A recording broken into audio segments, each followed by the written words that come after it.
Okay, and we're live. Good afternoon, ladies and gentlemen. Welcome to episode 14 of Sportscast Today, where we tell the untold stories of people who journeyed in their lives through sport. Today, I have with me Ashleigh Gray, head of netball, professional netball player, and we obviously find out a bit more where it all began. Welcome, Ashleigh, and thanks for joining me. Thanks so much for having me, Reese. That's awesome. Do you want to tell us a bit about yourself, where you grew up, where you're from? Okay, so I am from here in Johannesburg. I grew up in Joburg and went to school here, and basically my whole life has been revolved around being here in Gauteng. Yes. And which school did you go to, and where would you say your love for netball began? So I went to Trinity House, Rampart Ridge, and I was there from grade naught all the way to matric. And I think, the love of netball came from, that was a sport that they offered at the school, and I played netball for my school from grade 1 to matric. So grade 1, that's very early on. Because like for me, the environments I find myself in, we generally, now we've started netball in grade 1, but that's almost unheard of. Yeah. So like that early on, what sort of skills or do you learn when you're grade 1 playing netball? How tiny should that ball be as well? So it's normally a size 3 or size 4 for the smaller girls. But I think the love of netball came from my coach at the time, Mrs. Talmage. So she was super passionate about netball, and I think she was one of the reasons that it grew in Trinity specifically. And the basic skills that you learn is how to stop, because obviously it's unnatural to stop once you've caught the ball. So just your footwork of stopping with the ball and being able to pass a pass to someone else, and just trying to separate the court as well, because obviously everyone says me, like pass the ball to me. And everyone just gravitates towards the ball as opposed to picking up their position. Yes, exactly. So just like she always used to tell us that you have to see the court as like a ship. So if everyone's on the one side of the ship's going to sink. Yes. So she always used to be on court, hands-on with us. And even today, like I use a lot of my mini netball coaching from the stuff that she used to coach us. And it's, just being able to space out the court and give like analogies that kids can understand. Yes. The ship is going to sink. So we have to balance out the ship. No, that's fantastic. I think like any sport, the earlier you start, I guess, the better you become. So you were like, by the time you finished school, you had 12 years of experience, and that's actually bizarre. And I guess that's what propelled you, further along the way. And we'll get there a little bit later. But for now, what would you say if we take specifically the primary school era? What do you remember your favorite moments being on a netball court? I think, primary school level, it was just being able to play. So I think for every netball player, everyone just wants game time. So because there's only 7 players that can be on court at one time, you just want the opportunity to be on the court and be able to play. So I think, just from as far back as I can remember, it's just game time, being able to play, and creating friendships, and being able to play with your friends, and having fun on court. Yeah, that's the fundamental stage. But I know, even though within that, there's competition as well. So like, let's imagine under 12, under 13. Yeah. What do you remember about that time? And competition-wise, what were you and your school doing? Like, were you winning tournaments regularly? What was that setting like? Yeah, so for in primary school, I don't have such a good recollection of primary school, but for high school, we were at the time there for the league that we were playing in the Super A. So we were competing against strong Afrikaans schools. Okay. So, the Florida and Bastion and all those strong schools. We were one of the English schools that were competing against strong Afrikaans schools. So, not so much of under 12, under 13. All those years are kind of a blur, yeah. Okay. But high school specifically was what I remember well. Yeah, I guess for me it's the opposite. Like, oh, really? High school's a blur. because I kind of wanted to be. Oh, And I don't want to get into that now, but for me, I prefer the foundation that I was given at primary school. That set me up. That's why we can sit here today, because any sort of point of reference is like the beginning stages, the foundation of, what made me who I am today. That makes sense. Is that why you enjoy the primary kids? I guess that helps as well. Yeah. Foundation is important. Yeah. Foundation is so important. Like if I have a memory to go back to it, I'd rather go back to the primary school, because that's when you also had people having the best interest for you at heart. Yeah. In high school, it depends which school you go to, but some teachers might, push you to the side or whatever. You become friends with the wrong people or whatever. Yeah. You're a teenager now. So for me, like, my foundation, I guess, is more important than. I mean, the school I went to, I went to a national camp in high school. Oh, wow. And my school didn't even have cricket. Oh, wow. So I was, again, I found alternative methods of, getting to where I wanted to be. So that does make sense, so because the foundation part is what I remember Mrs. Tomage vividly. Exactly. So of her standing there, and even like going into high school and watching her with the smaller kids and being like, like my grade 1 teacher. So I had the head of cricket at my school was her husband, and he taught grade 7. So she was a grade 1 teacher. So I was, like a student, whatever the case may be, and I played cricket. So she absolutely adored me, and that's kind of the memories that I want to, latch onto and hopefully make that same experience for, the kids when they come and play sport. It must be, I remember that coach. Yes. That coach changed my life. Yes. Well, Mrs. Tomage definitely did that for me. No, 100%. And that's why I think it's important for us to acknowledge that, I still want to go back and have a conversation with them. Obviously now, because of the podcast, I can actually go and interview them and capture that for me forever. Yes.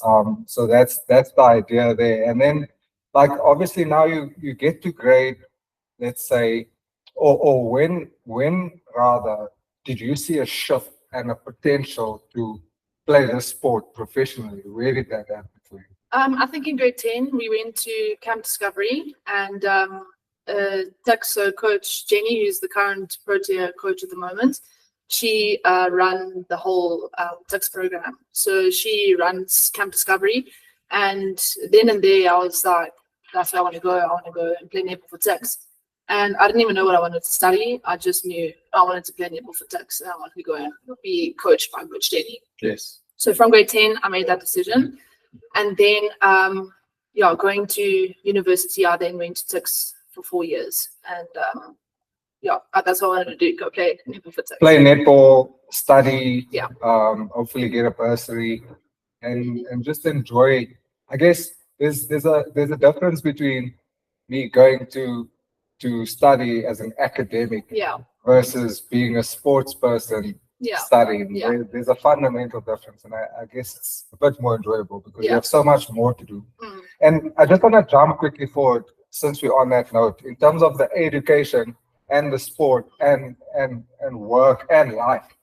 How do you, I know you're an excellent administrator, how do you balance your life so well?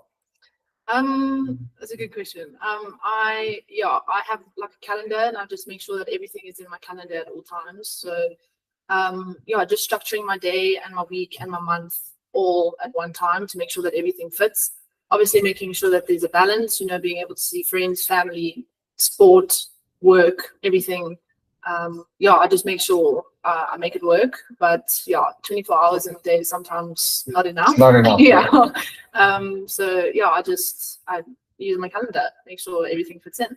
Okay, so that's interesting, because for me, I guess I never really had to balance my personal life so much. I would just, wake up, I know what I'm doing, and then I just go. And, along the way, it begins to catch up with you in terms of you might lack something on a personal level that you don't even know, and that might be because of you not scheduling. Like, my work life is excellently scheduled. I know exactly where I need to be at certain times. But when it comes to like when I get home, I'm chilling. Yeah. Like then nothing, time doesn't matter anymore. Yeah. You know, so I guess that's a fundamental thing for someone that's as busy. You know, if you have like, or you have a job, you're playing professional netball, you're coaching 10,000 teams. Yeah. You know, so yeah, I guess planning is failure to prepare is preparing to fail. So 100%, yeah. yeah, that's that. And then in terms of the challenges that you've come across, you know, in life in general to get to where you are now, what would you say some of those are? So I think one of the challenges is distance. So because I went to university for 7 years, so I first studied ethics, and I didn't have a bursary. Yes. I was there because that's where I wanted to be. So I had to go and make a name for myself, and I had to start from the bottom and work my way up. And I sat on the bench, so I wasn't getting much game time. My role models were on the court. I was training with my role models and aspiring to be where they were. And I didn't get the opportunity to do that. So I did my degree and then I did my honors. And then one of the coaches that were at Tix, she was then scouted to go to Wits. So Wits needed to improve their netball because they were nowhere. So they said, let's bring her along. And she recruited some players from Tix and from Potch and from all over to say, come aside, I'm going to give you a bursary and then come and help me grow the netball. So that's what she did. And we started, and then COVID hit, so it was a bit difficult. But in the first year that we went to USA's, you have to be the top 8 universities Yes. to play Varsity Cup, and we were number 7. So we got 7th position, which meant that we were able to play Varsity Cup the following year. And then they came and said, no, a few universities didn't come. Western Cape went here, so it doesn't count. You need to try again next year. Wow. Yeah. So then I did a 2-year course, and then our coach said, listen, we have to try and redo it. So I want you to stay on. And then I studied something else. So Yes. just to be able to play. Yeah. No, absolutely. Yeah. And just for the record, so you have your honors, and what else? So I've got my degree in sports psychology. Okay. I've got my honors in sports management. Nice. I've got a postgrad in education. I've got human resources diploma and a nutrition diploma. No, that's incredible. that tells everything about why you can be so organized, you know. And I guess like for me, there's small little things you can do to improve, like let's say administratively. But you also understand the psychology of sport, you know how to teach, you know. So I guess you said you didn't have a bursary, but the perseverance of wanting to play netball led you to study, isn't it? Yes, yeah, 100%. Normally it's the other way around. Exactly. So that's also why I'm still playing at where I am now, because I persisted as I set myself a goal, and my goal was to play TNL, and I didn't stop until I reached my goal. No, that's crazy. And I guess you're not quite where you want to be, because I know your team, after doing my research, is in the B division. Yes, yeah. And I'm grateful that there is an A and a B division, you know, because that means there's continuity of some sort. It's not just 8 teams playing each other. And 100%. like for cricket, for example, there's only so many franchises. There used to only be 6. Yes. Now they've broken smaller unions around the country, and now there's suddenly a B division, which in my mind is like the first thing you should do, because that's how you then keep a massive pool. And they still don't catch enough players. Yes. Like even though there's a B division, you know, I spoke to someone who spoke about the varsity. That's why there's a varsity game happening. It's UJ versus Ducks, I think it's gonna be, and they're playing the curtain raiser for the T20 competition, the professional competition that's going to happen. And that's important. So you need A division, B division, and sort of like a C division where your varsities fall under. And they can then climb the ladder and go up. So they can end up playing against the Lions. Even as a university, you know, there's no rule that says, you know, if you look at most sports around the world, a varsity team could play in the Premier League. You know, Premier League team could be demoted, and I think that's what people need to look at in terms of keeping the talent there and making sure that no one falls through the cracks. I guess you will fall through the cracks, but at least you have a bigger net now. Yeah. To catch players from. And like in terms of, you mentioned obviously your grade 1 teacher. Do you have any other mentors that you came across in your life that helped nurture you to get to where you are today? Yeah, well, in my persistence of playing and continuing playing, yes, I was coached by the top coaches in South Africa. So I was at Tex and I was coached by Coach Jenny, who's the current Protea coach now. Then when I went to Wits, I was coached by Coach Marguerite, and she also coached the KZN Stars, which are part of TNL. Then she left, and then Coach Ashleigh Gray is the current Wits coach. Okay. And then she coached us when I was still there at Wits in the first team. She's also the Fireballs coach, also part of TNL. Then when Coach Marguerite had to leave to go and coach KZN for a little bit, Coach Dean came to come and take over from her. And Coach Dean was coaching underneath Dore Badenhorst, which was the previous Protea coach. And out of all of the coaches that I've been coached by, she was someone that saw me. I felt like, like when you go to... It's a personal thing. Yes, yeah. So obviously I was there with the team and whatever, and I was coached by them, but she was one of the coaches that said, Ashleigh, I see something in you. And whereas all of the other coaches, I was there to be a part of the team, and then they view a team as, one. Of course. You do kind of, as a coach, speaking from experience, you have those kids that you connect with. Yes. Yeah. So I just felt like we got that connection. And then from that, I started training with her individually. And I don't know, and I believe that she was the reason that I made it into TNL. She just helped me kickstart it. It just feels like I went into second gear. I was in first gear and, in those teams with those coaches. And then she was the person to just kick me into second gear. And she was like, you're doing this drill too slowly. You have to go faster and you need to go faster. And that's what some people don't understand is the speed of netball. Yes. So I was training at a high performance level, and I was, with the players the whole time and all that. But you were still slightly behind in some 100%. sense. I was there, but not at the there. top. Yeah. So, and that's what it felt like for the first 4 years that I was playing netball. I felt like I was good, but I wasn't good enough. So she was one of the coaches that, I don't know, she saw me, and then I went to individual coaching with her, and she kicked me into second gear. And throughout all the time that I was playing university at a high performance level, I didn't make a TNL team.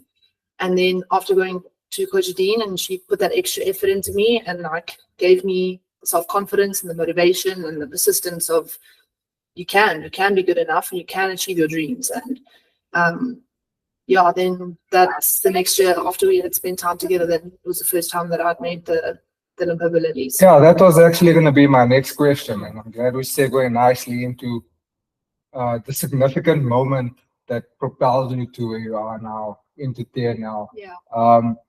What were those defining moments? Obviously, you mentioned that there was a coach involved that saw something in you that said, we need to work harder. But there had to be a moment where you're like, okay, that's where I'm heading now. And then when you got the news, where were you and what do you remember about that? I think it was at the time when I was at Wits, then obviously I was still part of that high performance group. And I only got into TNL when I stopped studying at university, which was crazy for me. But the thing is, I tried to make the TNL team here in Gauteng. And Gauteng is the strongest group of netball players because this is the majority of where the Protea players come from. And there's only 12 people that can form part of a team. So 12 is not a lot. Yeah. And there's only 7 people that can be on court at one time. I think Joburg has, 5 million people? So it's tough to be competition. the best of the best, exactly. and then narrow that down to 12. Yeah. So, I tried for 6 years to try and make it into either the Fireballs or the Jags. And at the time, I'd made the top 60 in Gauteng. So it was the top 60 group of elite players in Gauteng. So then that's what kept me hungry, because I was like, okay, I'm of the top. Yeah, I'm there, but I'm not good enough. So that's what was I just kept being persistent. I had a goal and I had a dream and I wanted to achieve it. So after doing that, there's a lot of people in Gauteng that then have to branch out even further. So if you don't make the Fireballs or the Jaguars, then you have to go to the next team to be able to be in TNL. Yes. So then you branch out, and most people go to like Mpumalanga for the Sunbirds, or Limpopo, or to KZN. There's some people that even go, to Eastern Cape. So you branch out further so that you are able to participate in the same competition, but you just aren't fortunate enough to be in one of the bigger franchises. Yes. And I don't think anything wrong with that, because in life in general, if you don't work for something, you won't achieve it. You've obviously achieved so much because you've worked for something. Yeah. So to go and start, it doesn't really matter. You're part of TNL. That's what counts. Yes. Cool. Now we're in. Yes. And now we can go from there. Now we build, and yeah. So obviously now the next question I have for you is like, the defining, okay, we covered that one. The milestones and how they contributed in your professional and personal development as a person, like everything that you've achieved, what would you say, has that done for you really? So yeah, when you mentioned milestones, like one of the things that were quite significant in my life was in matric, for our final netball dinner, our head of netball had explained that she had a trophy made, and the trophy's name is the Ashleigh Gray trophy. Oh wow. Yeah, that's incredible. Yeah, so she was also someone that's like saw so much potential. Yes. She said with the tenacity and the persistence and everything. So I'm someone that plays every position. So whatever team, when I was in a team and my coach was like, what do you play? And I've always said, wherever you needed me. Where you need me, I'll be there, and I'll get the job done. So she saw that in the whole of my netball career, from grade 1 all the way to matric. I was always that person at every single training. I never missed a training. I never missed anything, and I was there to be, where do you need me? And I'll do the best that I can do. So she had made that trophy, and it now goes to the team of the year every netball dinner, and to celebrate the season that the girls have achieved at my old school. So that was something big for me, because that's massive. Yeah. That's there forever. Yeah, exactly. So for the first 2 years after school, I went back to go and present my own trophy to the next 2 teams. And now it's just forming part of the... Yeah, it's a yearly routine. Yeah. Which I think, if you go on to achieve massive things, and I mean, you're nowhere near where you want to be. Yeah. But already just that in itself is like, that's enormous. Yeah. And incredible work from you. Yeah. It's obviously, it defines you as a person as well. Your hard work doesn't go unnoticed. And, some people might not see, but there are, I'm sure, people who does see. Yeah. And I guess, which leads me into my next question, is around how do we inspire the next generation of netballers, let's say from where you were, let's say grade 11, wanting to become a professional with our fantastic TNL, now. And I also want to touch on the Tshwane Premier League, is it? Yeah. And what that sort of, how do we inspire them to play more, to play better, to get to where they want to go? And with all these new netball leagues popping out, I know netball has lots of leagues in Joburg, in this northern region alone. How do we inspire people to go for, to be an Ashleigh Gray? Yeah. Well, I think the biggest thing for me was I always had someone that was there to keep me going. So in school, like my head of netball was someone that was, there saying like, keep going, you're going to do great things.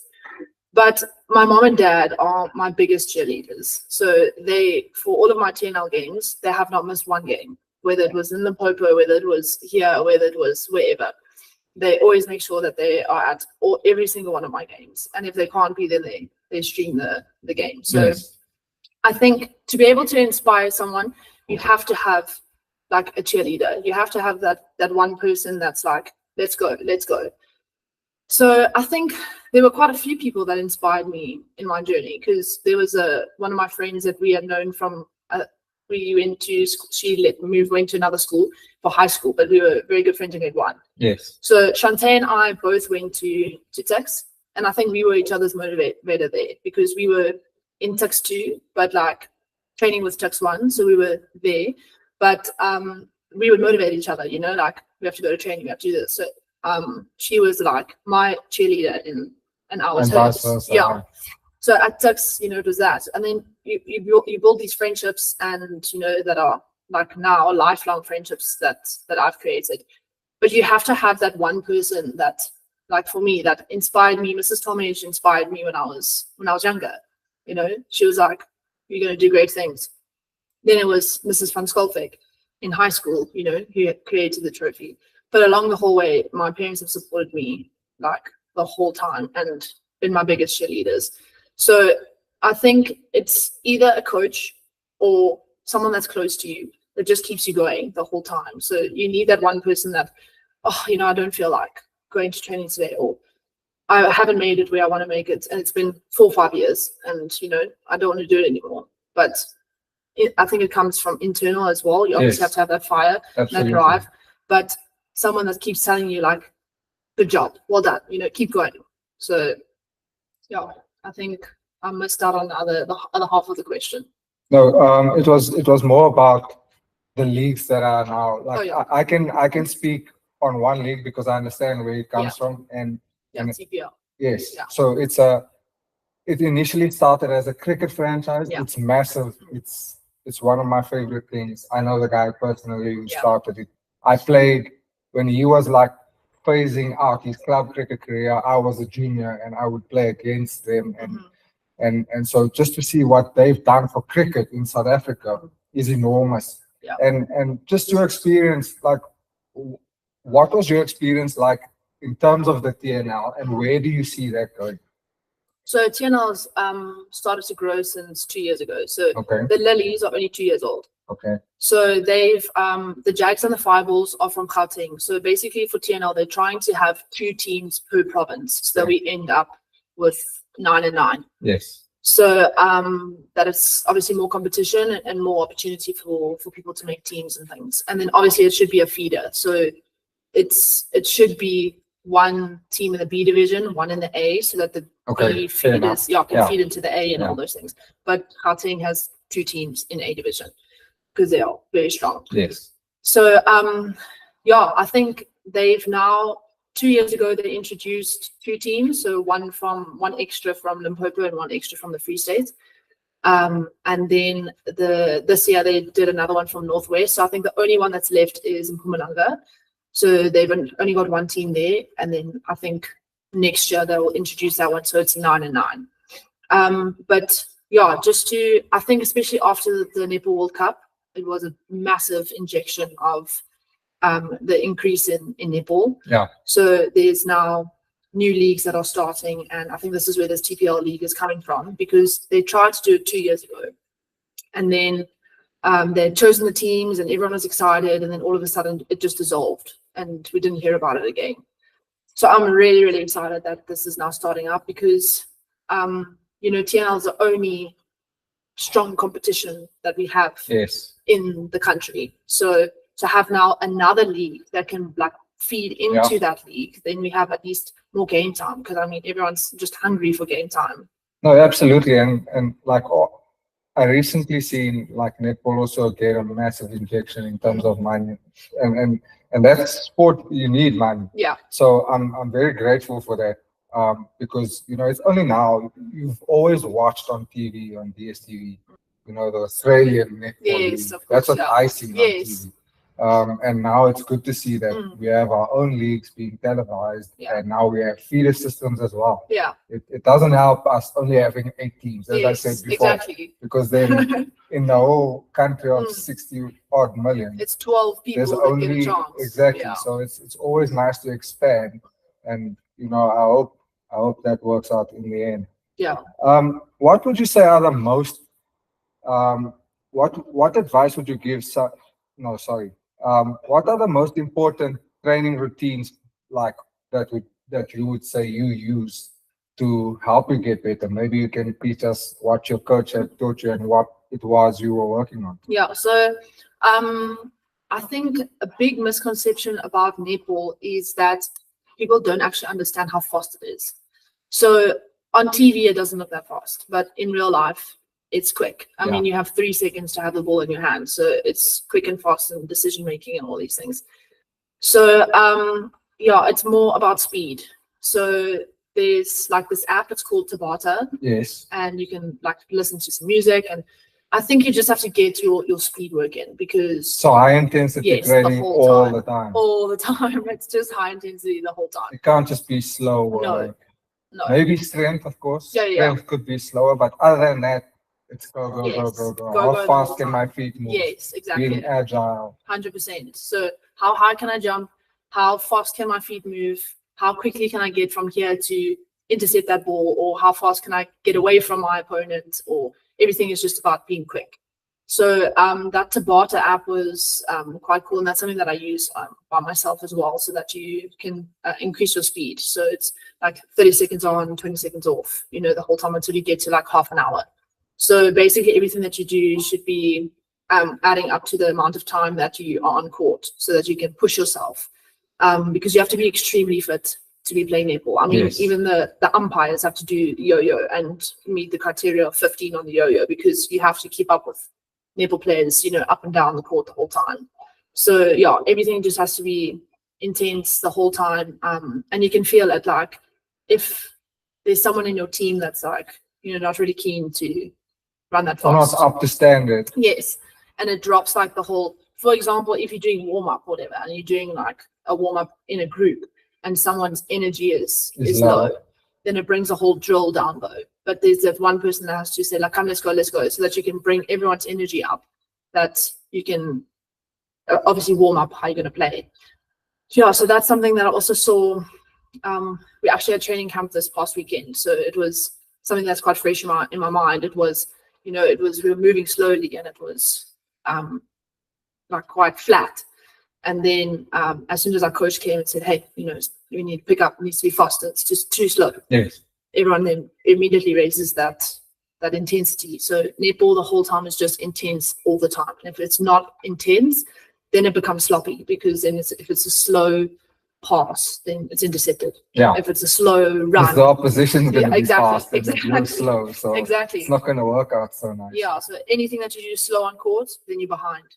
So if you're not fast, if you're not alert, if you're not ready, then you're behind. I like that you use the Tabata analogy, because we have a beautiful gym behind us. And I know not everyone has access to a gym. Yeah. But there are things you can do as an individual without a gym. There's 100%. YouTube now. 100%. There's the internet. Find something, make a plan. Of course. Go and work on your speed. That's what I've been doing since after varsity. It's just been me, myself, and then I get a few sessions in with Coach Adine. But yeah, I've been working the hardest that I've worked alone by myself. Yeah, that's another thing I need people to understand, is that like I did the exact same thing when I was still playing performance cricket, and you have to do the work on your own. I remember I would get home traveling for like 2 hours. Like, let's say I go to the Wanderers, I train for 3 hours. I have to go to work, do work, travel home for 2 hours, get home, have a quick snack to eat. Because I have training tomorrow, I run a beat test at 10 or 9 p.m. in the evening. Yeah. And then that's your cycle. Yep. So if it's not that, it's either that or nothing. And I guess because I didn't make it, I guess even that's not enough sometimes. So, but yeah, you begin to learn to pivot in life, and you understand what your strengths are. And sometimes, certain things aren't meant for everyone. Like you mentioned, there's only 12 players on the team. Some of us are not going to make it. And that needs to be fine as well. Now it's like, okay, what has my career set me up for? So if I don't make it any longer, what's next? What do I do next? Yes. Which brings me to my next question. Looking back at your career, what lessons do you think are most valuable for players to learn early on? I think definitely commitment. I think you have to be committed in anything in life. If you are committed to training, if you're committed to a team, if you're committed to your job, if you're committed to whatever, you need to get up and you need to go and do it. So yeah, just in both in netball and in life, you know, being able to get up and go and do what you're supposed to do. And yeah, I think what I've experienced from when I was in school until now, I think, and this is obviously a generalization, but it's too easy to just say, oh, no, I don't feel like it. So I think, yeah, just being loyal and committed to what you've set out to do. So get up in the morning, do what you're supposed to do, and make no excuses, because if you make excuses, then you just fall behind. Yeah, then you'll just be slow on the netball court the whole time. Yeah, exactly. We've touched on this a bit, but like, how can netball players find opportunities to advance their careers and connect with mentors in the sport? Like we mentioned, TNL just started now. Obviously, I know the person will try and expand that throughout the country. But what other avenues are there for people to be playing netball? So this is why I'm really excited, because this TPL league is like big for like younger age groups as well. Because when I was in university, there were no clubs. Nothing. It has grown like like crazy. So that's why it was so difficult. If you didn't go to university, you didn't play in a high performance team, you're just not gonna make it. You're not gonna make it anyway. So that's why I had to stay studying for as long as I did, to be able to play in a high performance team and to be able to have the training and, you know, the opportunity to. Oh, that chance. Yeah, yes, that exactly. 100%. So I think this TPL league is great. It's now based in Pretoria, because Pretoria is the main group that run anything netball wise in Gauteng. So and that's where our chairperson is. So she's started at that side there. But yeah, there's the only stuff happening this side in Joburg is anything got to do with JNA. So there's like the Johannesburg Netball Association, but that's still like only UJ and WITS and maybe a few clubs here and there. But yeah, I think there's definitely more opportunity for people to be growing leagues and starting new things. And I'm really, really excited about this TPL league. And I hope. I'm glad you are, because like for me, shout out to Ziad Desai. Can't wait to see him again.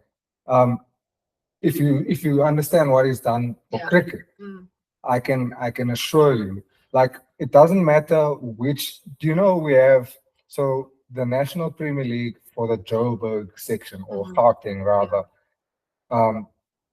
There are students that are traveling from Bloemfontein, or even men. It depends which age. Northwest, wherever else, outside of the province, to come and play us. So I can tell you now for a fact that, you know, over time, there will be the best of the best playing. So it will be something for Netball SA to one day go and visit and say, okay, if we want our players, that's where we're going to go find the next generation, the under 12 already. Yes, and yeah, that's where they're starting with under 12. That's amazing, because like I said, the only opportunity you got was when you got out of school. Yeah. There was nothing inside of school unless there were only like scouters if your team made it to SA schools, or, you know, if you're in the higher leagues. Yes. Other than that, this is amazing. No, that's awesome. And then tell us a bit about your coaching philosophy. Do you have one? Yes, I do. So having different coaches, or as many coaches that I've been coached by, I've taken little bits from each of them to create my own philosophy. So having specific traits and things that I would not want to say or do as a coach that I've learned.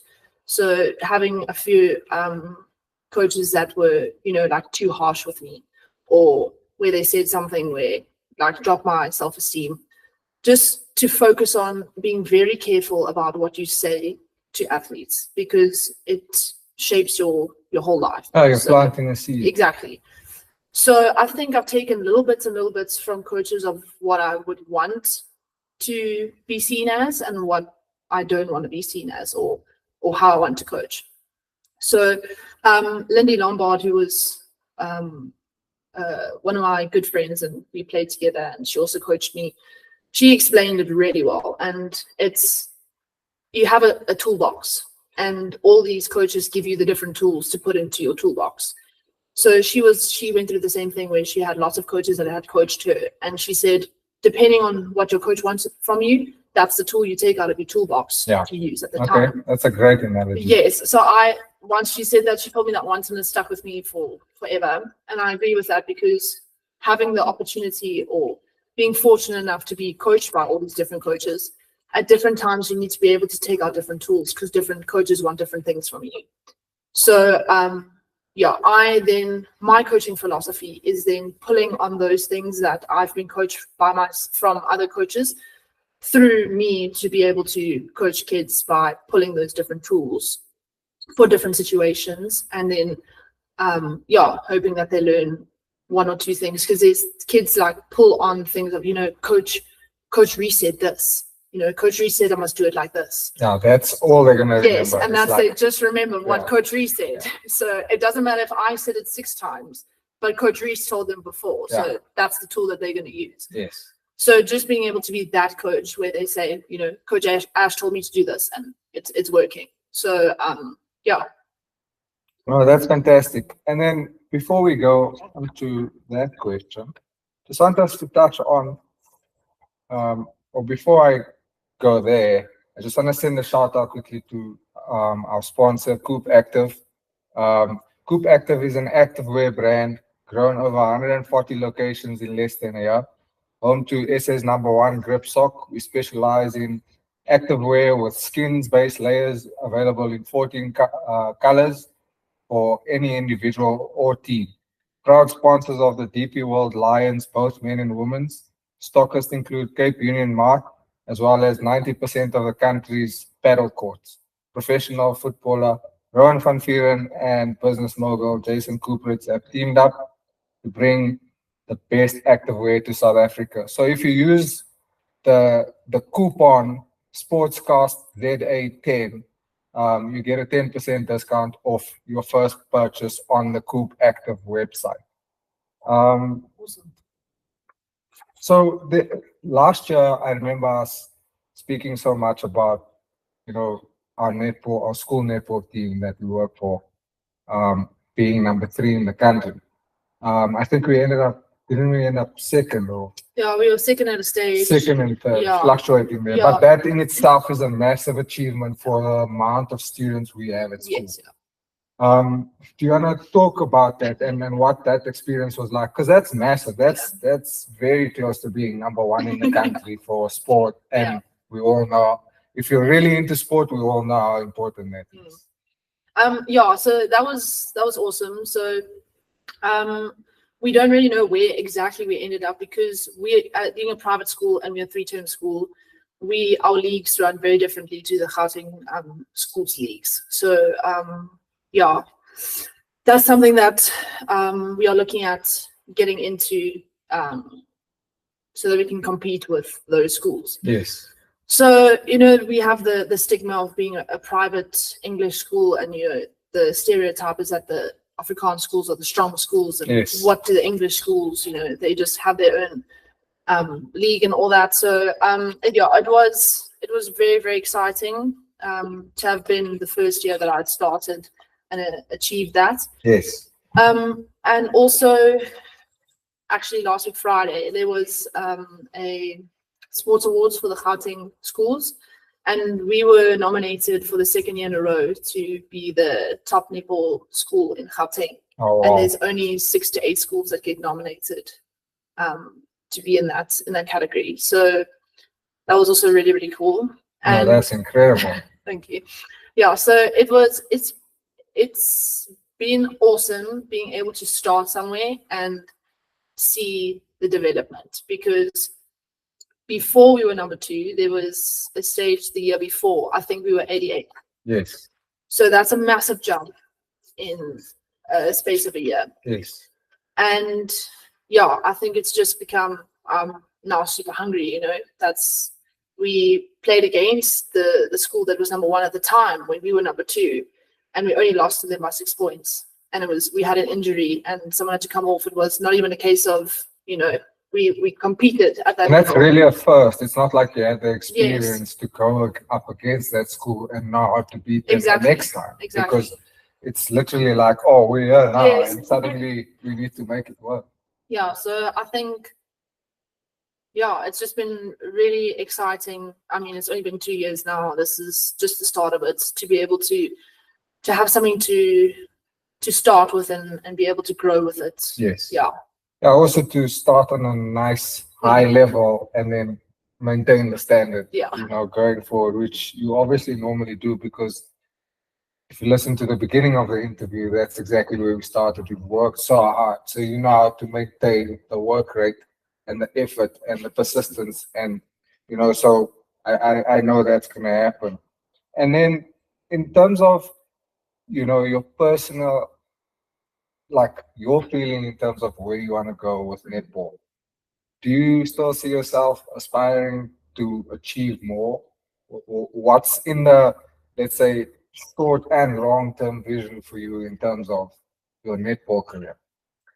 So me playing or as a You coach? playing. Okay. So now that I've made it into a B division team, obviously the goal is to play for A division. So I strongly believe in having short-term and long-term goals. So my overall goal when I was in grade 10 at that time was the Bruta Fruit. So then it became the Telkom League. Yes. And that's what I set my mind to, was I want to play in that league, because that is the highest league that you can play in underneath the Proteas. So obviously every girl's dream is that they want to be a Protea netball player. So that's obviously been, their dream. But like I said, there's only 12 people that can be in that team. So I think the goal that I would like to achieve is to be able to play in an A division team in TNL, because then that means that I would be part of the top 9 teams. So it's narrowing it down Yes. a bit more Yeah. towards like the Proteas. And in terms of how the league works, you can tell us whether you know or not. Is there a promotion relegation Yes. sort of? Yeah. Okay, so then achieving that goal is Yes. not like No, not at all. Yeah. far-fetched. Yeah, so obviously we were a brand new team, and the thing with Limpopo, because it's so big, it's really difficult to get everyone together at the same time to do training camps and things. So there's girls that are traveling distances of like 4 or 5 hours to get to Central Polokwane to be able to train. So we are going up against specifically the Lilies for the past 2 seasons. We are going up against teams that are playing together almost every single day, because the Gauteng Fireballs consist of mainly people from Joburg, which are your Wits and your UJ, which train together every single day. Your Jaguars are your Tuks 1 players that are training together every single day. Then you've got, the Northwest that are training together at university level. Yes. So It's we're so already much that step easier for behind. them. Yes, Yeah. exactly. So now Playing catch up the whole time. yes. So that's something that is definitely a challenge that we are trying to work on, so that we can have more game time together. But because we are only 2 years old, then there's also, we have to establish those connections, and everything about netball is combinations. If you have a good combination, you then build trust, and then it's it becomes easier. Then you don't have to second guess yourself or doubt what you're going to, or who you're going to pass to, or whatever. Yeah. Please come back to the question. I think So the question was, what are some of the personal ambitions that you have? Okay. So I think, that would be where I'm happy to say I achieved my goal. So the main idea was I want to play for TNL. Yes. And You got there, yes. and now the next one is if I make it to A division, that means I'm close enough to the Proteas. So if I do work hard enough and do well, that means I'm knocking on the door. And if not, then that's a goal that I set myself in grade 10, and now I would have achieved it and be happy with achieving that goal. No, that's awesome. It's also nice to know that you would be content. Not that you would stop working towards it, but that if you don't make it, you know, it's not the end of the world. You still have 3 degrees to fall. But I think it's also just being like friends with, you know, having networking. Yes, but also being friends with like current Protea players, because I was in the environment to be able to train with them. You know, I've been at the level where I'm training the same thing of what they're doing, and been trained by Dore Barnos, which was the ex-Protea coach, been trained by Coach Jenny, who is the current Protea coach. So I've experienced that level of high intensity, and you know, I know what it tastes like. So no, that's always good. I also speak about, and that's like for my memory bank, you know, I can also speak about I was younger than Quentin de Kock when he was at school bullying school cricketers. So I would play like, I was under 15, but I would play under 19. So just to even be there. Yes. And then Kagiso Rabara is a year younger than me, but we made, believe it or not, under 15 B together. And then after that, I was 17 when we went to the national camp. He was 16, I think it was. And since then, he's never played a B team again in his life, I'm sure. In terms of quotes, what quotes do you have for us to live by? I think my favorite one is fall down 7 times and get up 8, because I feel like that was my journey. I was, you know, I tried so hard, and I trained with the people in the teams that I wanted to be in. And even though I wasn't there for the first few years of my netball career, I didn't stop. And I persisted until I got to where I wanted to get. And it's not where the end goal is, but it's still a step in the door of where I want to be. And just being able to be a part of the league and the experience and the game time and all of those things. Yeah, there was quite a few times that I got knocked down, but I never, ever gave up. Yes. No, I think that's a great attribute to have. I know it's so cliche, right? Yeah. But when you are actually living that, it's just a phenomenal feeling. That's why I like, even if you don't make it, you'll be content, because you know I've learned valuable lessons by standing up, getting back up, going again, trying again, over and over and over. Yeah. Speaking of, I know you train quite hard outside of netball training with your team. Yeah. What would you say, you know, how do you prepare mentally for your games?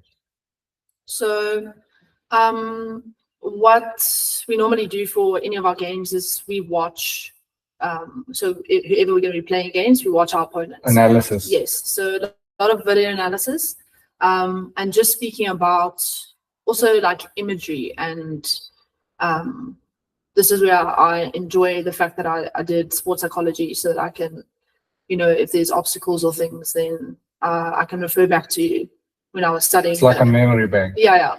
So I think, mentally is just, when we're going into a game, that we make sure that we watch how they play, which position, you know, you focus on your position of what they're doing and what you need to do in order to counteract that. And just if there was always a paragraph in the book that I was from when I was studying that said golfers have like a main obstacle, whereas obviously they have to get the ball to the hole, but often there's trees. Yeah. If you focus on the tree the whole time, you're going to hit the ball into the tree. You're going to hit the tree. Yes. So just also having those, those thoughts of if there's something that. So in order to avoid the tree, that would mean I'm focusing on my technique and what I can control 100%. in order not to hit the tree. Yeah. Or think of anything other than the tree. How are you going to get around it? So exactly that. What technique you're going to use, what you need to do in order to get from point A to point B, and just imagining that the tree is not there and you need to, figure out how you're going to get from here to there without not focusing on the tree. And then some of the challenges that you face playing here now, because I know that's extremely tough, as we've established already. What would you say was, as a team, yes, you're always behind already in training. So now how do you still stay hungry and resilient when you get there, knowing that you're behind? Like some of those obstacles that you might have come across. Yeah, so I must be honest, in our first year it was very tough. I mean, we were losing by margins of like 20, 30 goals. So that was tough. I was captain both years, so it was very tough in trying to find, ways to motivate the team. If we have not won a game at TNL yet, but in our third leg for this year, we drew, and I cannot explain the feeling. Yeah, that's elation. Yeah. So it just was like testament to what we're saying the whole time, is we just needed time to gel and to find combinations, because in the first leg our combinations weren't working at all. So the first leg is 9 days, second leg is 5, last leg is 7. So it wasn't working in the first leg, but we made massive improvements from the year before. So our margins came down by a lot. We weren't losing by 20, 30 goals. Then by the second leg, we narrowed those margins, because then we decreased from the first leg to the second leg. So now we've made even smaller margins in what we were losing by. And then on our third leg, there was one game that we were up by all 3 quarters, and then we lost by 2 in the 4th quarter, and then one of the games that we drew.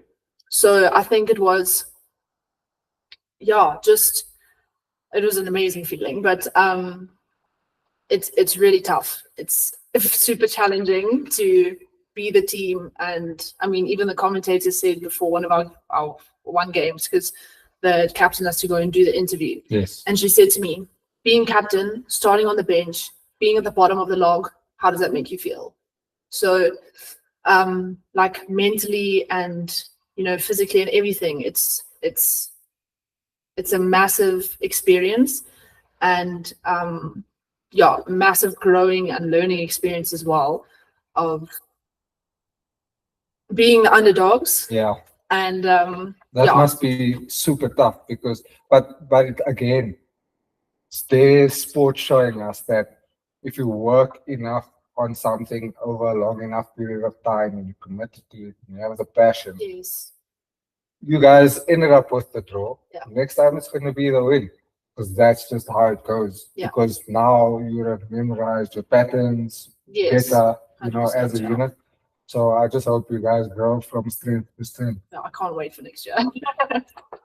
And then how has netball evolved since you started playing? Like, for example, in cricket, you have Test cricket, you have T20 cricket, you have 50-over cricket. Has it evolved in any way, form, or shape?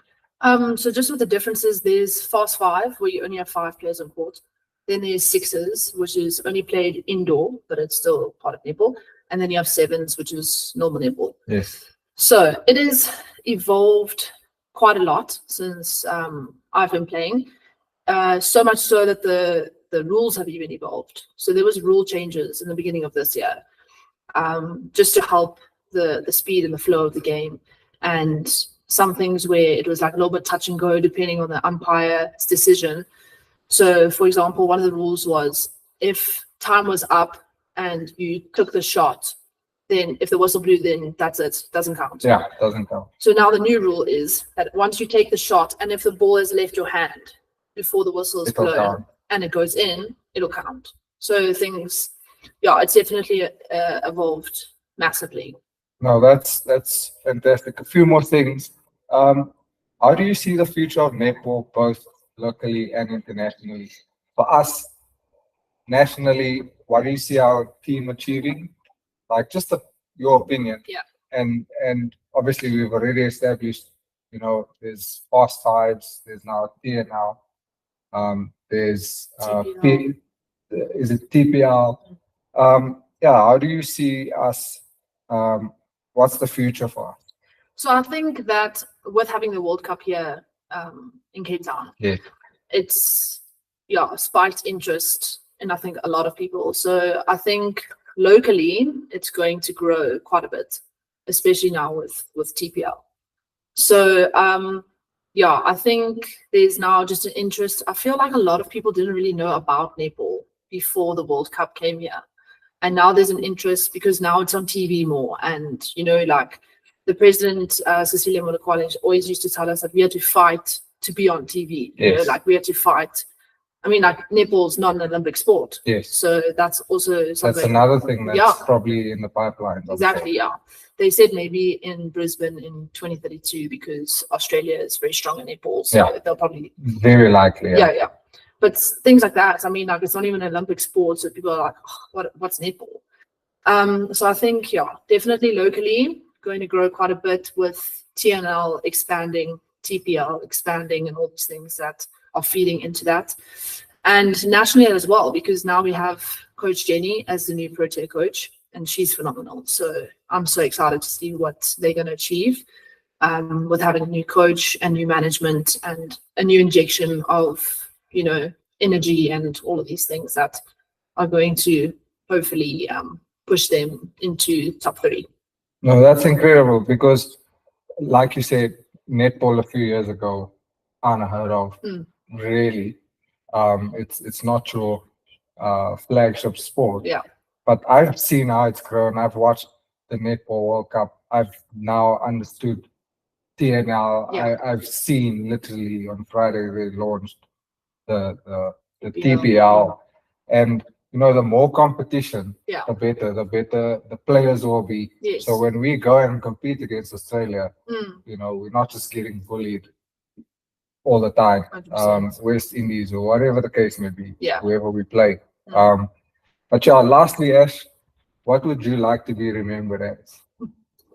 I think I'd like to be remembered as the player that never gave up. So, just being able to be a part of so many teams and making so many friends and being involved in all spheres possible. Like I was part of the Tucks and Bits, and then I trained with UJ for a little bit. So, being able to get to know the coaches and the players, and netball is quite a small community of high performance players. So, I mean, from after varsity, I was that one person that, I carried on. So, and that's also something that I hope some of the kids from high school as well, that they don't stop, because it's too easy that when you get to university and it's tough, because it's a massive jump going from high school to university training and the environment and all that. So I think I want to be remembered for having kindness, not giving up, and being someone that people enjoyed playing netball with. No, that's incredible. I just want to take the opportunity to thank you so much for doing this. I really appreciate it, and I wish you nothing but the best. Thank you so much, Rizo. Thank you so much.